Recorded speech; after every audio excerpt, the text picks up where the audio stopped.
Representative of the Islamic Republic of Iran. Thank you. In the name of God, the compassionate, the merciful, we express our sincere appreciation to you, Madam President, for convening this urgent meeting at our request. We welcome the presence of the Secretary General and in this meeting, and thanks for his introductory remarks. We also extend our gratitude to Under Secretary General Ms. DiCarlo for her valuable briefing. We thank Algeria, Pakistan, China, and the Russian Federation for supporting this meeting and for their clear condemnation of Israeli brutal attacks. Madam President, on 13 June, Israel launched a large-scale, unprovoked military attack against the Islamic Republic of Iran. Civilian cities, including Tehran, Isfahan, Shiraz, Tabriz, and Kermanshah, were deliberately targeted. The strikes were planned and systematic, killing senior military officials, scientists, professors, students, doctors, artists, athletes, rescuers, and ordinary civilians, including women, children, and infants. Many died in their sleep. These children killed in their bed.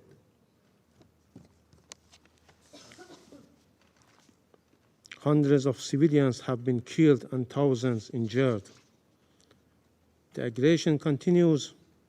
On 16 June, Israel attacked Hakim Children's Hospital in Tehran, Farabi Rehabilitation Hospital in Kermanshah, and Iranian Red Crescent Society building and medical ambulances. These are only a few instances of the brutality and gross violation of international humanitarian law by Israeli regime. At least 2 pregnant women and their unborn children were killed. On the same day, Israel struck the national broadcasters IRIB during a live broadcast, killing journalists and humanitarian workers. Just today, Israeli regime inflicted damage to 2 other hospitals in Iran, endangering the lives of patients and medical personnel. Up till now, 5 hospitals have suffered from heinous attack of Israeli regime, along with physicians and humanitarian personnel who have been killed or injured. There were not accidents, there were not collateral damage, they were deliberated war crimes, acts of a state terror, and example of barbaric warfare. Madam President, Excellencies, and colleagues, Israel also attacked Iran's peaceful safeguard nuclear site and facilities. On 13 June, it struck the uranium conversion facility and the fuel plate fabrication plant. On 18 June, it targeted centrifuge production sites in Tehran and Karaj, both under IAEA monitoring. On the 19th June, it attacked the Arak heavy water reactor built under the JCPOA terms and IAEA safeguard with no proliferation risk. These attacks violate the UN Charter, international law, the IAEA Statute, and Security Council Resolution 2231 and 487. Israeli strikes are an assault on the global non-proliferation regime. Security Council Resolution 487, which was adopted unanimously, clearly states that any military attack on the safeguard nuclear facilities is an attack on the entire IAEA safeguard system and the NPT itself. The Security Council must implement its resolution. If the Council fails to act now, it will send a message that international law and resolution apply selectively. If the non-proliferation regime collapses, this Council will share responsibility with the Israeli regime. Madam President, despite Iran's repeated warning about the threats of our peaceful nuclear sites and facilities, the IAEA Director General has failed to act. His silence undermines the agency's authority, neutrality, and credibility. The IAEA cannot remain silent while safeguard facilities are attacked. This inaction must end. Israel openly declared that it will continue this strike for as many days as it takes. We are alarmed by credible report that the United States, as a depositary of NPT, may be joining this war. Any such support violates the NPT and undermine global security.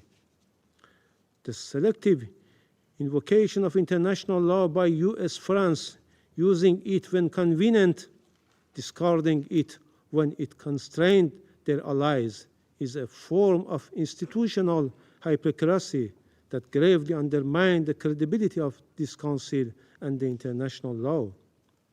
Let me clear, Iran's nuclear program is peaceful and under the world's most extensive IAEA inspections.